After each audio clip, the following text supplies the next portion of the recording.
CM योगी मध्य प्रदेश के पन्ना जिले के पवई विधानसभा क्षेत्र में जनसभा को संबोधित कर रहे हैं। परसों 17 नवंबर को मध्य प्रदेश के भाग्य का फैसला आप सबको करना है। भाइयों बहनों, मैं आप सबसे अपील करने के लिए आया हूं।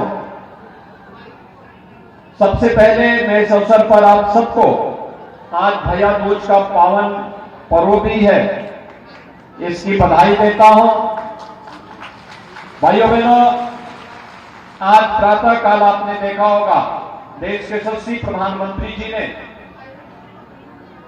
भारत माता के महान सपूत, भारत की आजादी के लिए अपने आप को बलिदान करने वाले भगवान बिरसा मुंडा की जन्मभूमि में जाकर के उन्हें अपनी विनम्र श्रद्धांजलि अर्पित करते हुए लिए नमन किया है।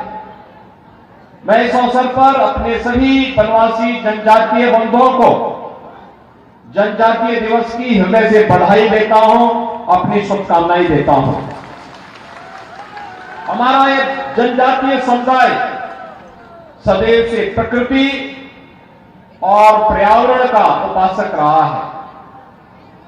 भाइयों बहनों, आप इस पन्ना जनपद में हैं, लेकिन समाचार पत्रों से सुनते होंगे, टेलीविजन में देखते होंगे, दिल्ली के अंदर प्रदूषण के कारण कैसा माहौल हो रखा है, दम घोटू माहौल।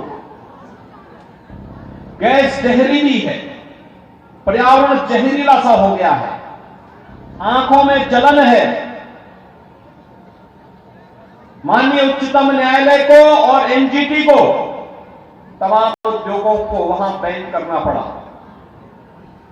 लेकिन हमारा जनजातीय समुदाय प्राचीन काल से ही प्रकृति और पर्यावरण का उपासक होने के नाते इसके संरक्षण के लिए कार्य करता रहा है। और प्रधानमंत्री जी ने भगवान बिरसा मुंडा की पावन जयंती को जनजातीय दिवस के रूप में मनाने का जो अभिनंदनीय कार्य किया है, इसके लिए प्रधानमंत्री जी के प्रति आभार व्यक्त करते हुए आप सबको मैं हृदय से बधाई देता हूं, अपनी शुभकामनाएं देता हूं। दीपावली के 5 दिवसीय कार्यक्रमों की श्रृंखला में आज भैया दूज का भी पावन पर्व है। बहनें अपने भाइयों की लंबी आयु की कामना करने के लिए आज अपने अपने घर में जाकर के उनके प्रति दुआ कर रही हैं, उन्हें आशीर्वाद दे रही है। पर्व और त्योहारों की ये लंबी श्रृंखला भारत की समृद्ध विरासत की प्रतीक है। भाइयों बहनों, हम सबको अपनी इस परंपरा पर गौरव की अनुभूति करनी चाहिए। ये मेरा सौभाग्य है कि आज मुझे इस जनपद में आने का अवसर प्राप्त हुआ और आपका पन्ना जनपद तो विकास की नए प्रतिमान स्थापित कर रहा है। याद करिए, कांग्रेस के समय उद्योग नहीं लगते थे, लेकिन अब तो डबल इंजन की सरकार कार्य करेगी तो भाइयों बहनों, जेके सीमेंट जैसी नए नए उद्योग भी लगेंगे। और अब तो सुना है पन्ना में हीरे की खान भी प्राप्त हो गई है और हीरे से यहां के लाखों लोगों को नए रोजगार सृजन की संभावना बनेगी। आपका जनपद भी समृद्धि को प्राप्त करेगा और मध्य प्रदेश भी समृद्धि की एक नई ऊंचाई को प्राप्त करेगा। आपने देखा होगा डबल इंजन सरकार का लाभ किस रूप में प्राप्त होता है। जब से प्रधानमंत्री के रूप में मोदी जी आए, मोदी जी और शिवराज सिंह चौहान जी की जोड़ी ने मध्य प्रदेश को बीमारू राज्य से उभार करके आज देश के विकसित राज्यों की श्रृंखला में खड़ा कर दिया है। भाइयों बहनों, जो कार्य कांग्रेस 55-60 वर्षों में नहीं कर पाई, वह कार्य मोदी जी के नेतृत्व में मध्य प्रदेश में शिवराज सिंह चौहान जी ने मात्र 9 वर्ष में करके दिखा दिया। हर गरीब के घर में शौचालय का निर्माण होना, हर गरीब परिवार को सिर ढकने के लिए छत उपलब्ध होना, एक प्रधानमंत्री आवास योजना का लाभ उपलब्ध करवा देना, हर गरीब को 5 लाख रुपए की आयुष्मान भारत की सुविधा उपलब्ध करवा देना, हर गरीब के घर में बिजली पहुंचाने का कार्य हो, या फिर उज्ज्वला योजना में हर गरीब परिवार को फ्री में रसोई गैस के कनेक्शन उपलब्ध करवाने का कार्य।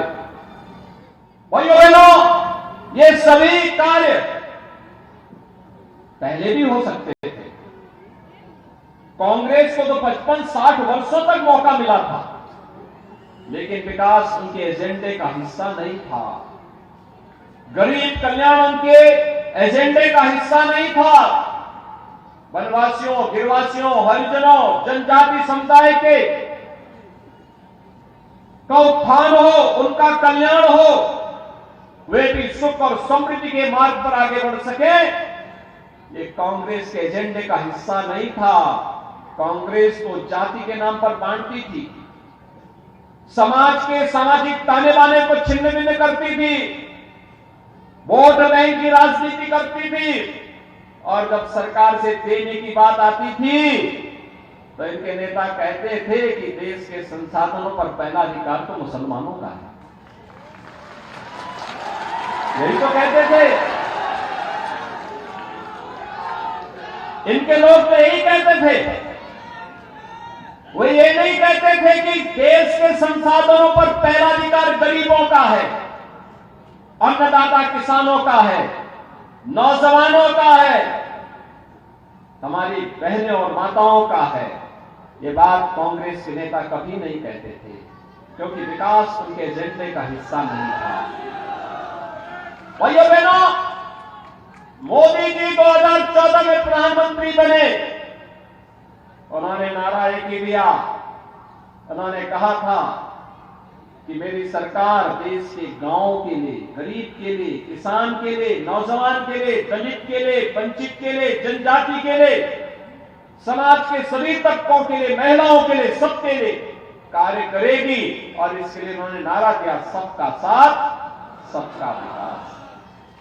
भाइयों बहनों, सबका साथ सबका विकास का ये नारा समग्रता को लेकर के चलता है, और ये राम राज्य की आधारशिला यही है, यही राम राज्य है। को भेदभाव किसी के साथ नहीं, विकास सबका, लेकिन तुष्टीकरण किसी का नहीं, किसी का नहीं। और इस पर चल रही केंद्र की सरकार प्रधानमंत्री मोदी जी के नेतृत्व में वैश्विक स्तर पर भारत का सम्मान बढ़ा रही है। भारत के नौजवानों के सामने दुनिया के पास जाते हैं, आज पहचान का संकट नहीं है, भारत की सीमाएं सुरक्षित है। अब दुश्मन देश भी भारत की तरफ टेढ़ी निगाहों से नहीं देख सकता। सबको मालूम है कि टेढ़ी निगाहों से जब दिखाई देखेंगे तो उनकी आंखें निकालने में भी बहुत देर नहीं लगेगी। भाइयों बहनों, एक नए भारत का दर्शन हम कर रहे हैं मोदी जी के नेतृत्व में, और केंद्र की योजनाओं को और राज्य के साथ जोड़ करके उसका लाभ मध्य प्रदेश के प्रत्येक नागरिक को मिल सके, यह कार्य श्री शिवराज सिंह चौहान जी के नेतृत्व में भारतीय जनता पार्टी ने प्रभावी ढंग से मध्य प्रदेश के अंदर करके दिखा दिया। भाइयों बहनों, कार्य करने का एक जज्बा होता है। आप याद करिए, कांग्रेस के समय यह मध्य प्रदेश बीमारू राज्य था, लेकिन आज विकसित हो चुका है। बीमारूपन से दूर होकर, इसको दूर करके विकसित राज्य के रूप में मध्य प्रदेश को एक स्थान दिला दिया गया। अन्नदाता किसानों के लिए सबसे अधिक कृषि विकास दर वाला राज्य है मध्य प्रदेश। नए उद्योग लग रहे हैं, इंफ्रास्ट्रक्चर के अच्छे हाईवे बन रहे हैं, अच्छी सड़कें बन रही हैं, डैम बन रहे हैं, और यही नहीं, IIT, medical college, AIIMS, IIM जैसी संस्थाओं की एक श्रृंखला खड़ी होकर के मध्य प्रदेश के युवाओं के लिए रोजगार सृजन की भी नई संभावनाओं को आगे बढ़ाया जा रहा है। ये वेलफेयर स्टेट की परिकल्पना को साकार करना ही राम राज्य के उदाहरण है। एक और विकास की बड़ी बड़ी परियोजनाएं, गरीब कल्याणकारी योजनाएं प्रभावी ढंग से बिना भेदभाव के हर तबके के लिए पहुंचाने का कार्य हो रहा है। दूसरी ओर सुरक्षा का एक बेहतर वातावरण। कांग्रेस के समय में पर्व और त्योहार नहीं मना पाते थे, कर्फ्यू लग जाता था। कोई होली दीपावली कुछ भी आई, पता लगा कर्फ्यू। हमारे लिए पर्व और त्योहार उनके समय में भय और दहशत के माहौल के जैसे बन गए थे, लेकिन आज कर्फ्यू नहीं लगता है। आज तो शानदार तरीके से उत्साह के साथ अपने पर्व और त्योहारों को आयोजित करके एक दूसरे को बधाई देते हैं। उत्साह और अमन के साथ पर्व और त्योहारों में पूरा समाज एकजुट होकर के इन आयोजनों में शामिल होता है। सरकार बदलने से, अच्छे नेतृत्व आने से कितना परिवर्तन हो सकता है, ये भारतीय जनता पार्टी की डबल इंजन सरकार ने मध्य प्रदेश के अंदर करके दिखाई है। और इसलिए भाइयों बहनों, आज मैं आपके पास आया हूं कि आपकी आस्था को सम्मान भी भारतीय जनता पार्टी की डबल इंजन सरकार ही देगी। आप आइए देखिए, मोदी जी के आने के बाद काशी में काशी विश्वनाथ धाम बन रहा है, बन चुका है। पहले 5 लोग एक साथ बाबा का दर्शन करने नहीं जा पाते थे। आज भाइयों बहनों 50,000 लोग भी एकजुट होकर के चले जाए तब भी जगह की कमी नहीं होगी। ये परिवर्तन है। केदारपुरी कांग्रेस के समय पूरी तरह तबाह हो गई थी, प्राकृतिक आपदा की चपेट में आ गई थी। आज भगवान केदारनाथ का दर्शन करने के लिए उत्तराखंड में आप जाएंगे, केदारपुरी का पुनरुद्धार का काम प्रधानमंत्री मोदी जी ने वहां करवा दिया। महाकाल में महालोक का दर्शन होता है और 500 वर्षों का इंतजार समाप्त करके अयोध्या में से राम जन्मभूमि में भव्य राम मंदिर का निर्माण कर रहे हैं। क्या ये काम कांग्रेस कर पाती? क्या कांग्रेस सुरक्षा दे पाती? क्या कांग्रेस राम मंदिर का निर्माण कर पाती? क्या कांग्रेस बाबा विश्वनाथ धाम का निर्माण कर पाती? और क्या कांग्रेस भाइयों बहनों महाकाल के महालोक की अनुभूति कांग्रेस करा पाती? क्या जब कांग्रेस में गरीबों का कल्याण कर सकती है, न विकास का कार्य ही ला सकती है, न आपकी आस्था का सम्मान ही कर सकती है, तो फिर कांग्रेस जैसे बोझ को ढोने का मतलब ही क्या है? कोई मतलब है क्या? और इसलिए गलती कतई मत करना। भाइयों बहनों, मैं आपका अभिनंदन करता हूं। आपने श्री प्रताप मोदी जी के समर्थन में इतनी भारी संख्या में एकत्र हुए हैं। एक विधायक के रूप में मैंने अपनी जिम्मेदारियों का निर्वहन करना प्रारंभ किया, लेकिन पहले कांग्रेस की सरकार ने उनके पीछे पड़ करके उनको पूरी तरह क्रैश करने का प्रयास किया, लेकिन उनकी हिम्मत के सामने कांग्रेस की हिम्मत जवाब दे गई। उनके सदस्यता समाप्त करने का कुत्सित प्रयास किया। मैं धन्यवाद दूंगा न्यायपालिका को कि उन्होंने प्रहलाद लोधी की सदस्यता को फिर से बहाल करने और उसको स्टे करने का काम किया। कोरोना कालखंड में पहले स्वयं संक्रमित हुए, जनता जनार्दन की सेवा करते करते और फिर परिवार के कई सदस्यों को उनको खोना पड़ा। पैर एक बार नहीं, जनता की सेवा करते करते एक बार नहीं 5 बार पैर अपना गंवा चुके। भाइयों बहनों, मैं तो आप सबसे अपील करने के लिए आया हूं। जब मुझे बताया गया कि प्रहलाद लोधी के साथ ऐसी घटना घटित हुई, तो मैंने विशेष रूप से अनुरोध किया। मैंने कहा पवई में जरूर जाऊंगा स्वयं अपील करने के लिए। और भाइयों बहनों, आज मैं स्वयं आपसे अपील करने के लिए आया हूं। आप में से हर व्यक्ति, आज सायंकाल प्रचार बंद होगा, आप में से हर व्यक्ति को प्रहलाद लोधी बनना पड़ेगा। कमल चुनाव चिन्ह के लिए फिर से कमल खेलेगा, फिर से पवई में और पन्ना की तीनों विधानसभा सीटों पे कमल खिलेगा। क्या ये संकल्प लेने को तैयार हैं? सभी लोग तैयार हैं? प्रहलाद लोधी जी को आप आश्वस्त करिए कि वे चुनाव तक भले ही कार्यकर्ताओं के बीच में रहे, एक बार पैर का उपचार पूरा करने, फिर जनता के बीच में दौड़ करके जनता की सेवा ही उनको करनी है, इसमें कोई संदेह नहीं है। सब लोग सहमत है ना?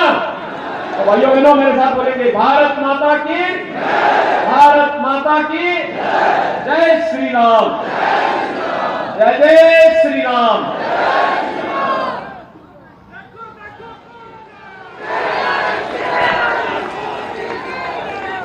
माननीय योगी आदित्यनाथ जी का